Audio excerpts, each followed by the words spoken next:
Kama ukicomment kwenye video ya mtu alafu mbele ya jina lako haiji hii button ya follow mbele yake, angalia kwenye hii comment, mbele yake huyo mtu kuna neno limeandika follow.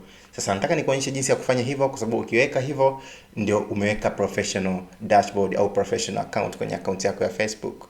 Kama haionekani hivyo kicomment, ina maana wewe bado hujaweka. Sasa ngoja nikuonyeshe jinsi ya kuweka, ili na ukicomment basi inatokea hivyo, ina maana mtu inakuwa ni rahisi sana kukufollow hata pale pale kwenye comment.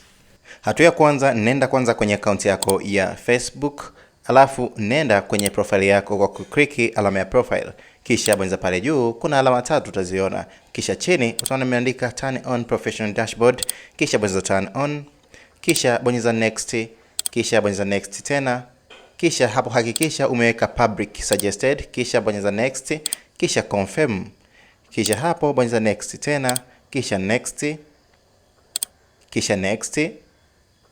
Kisha bonyeza go to professional dashboard, na hapo utakuwa umeshaibadilisha, na wewe kuanzia sasa hivi utakuwa una professional account na ambayo itakuwa na professional dashboard, na wewe utakuwa unaona ile follow button.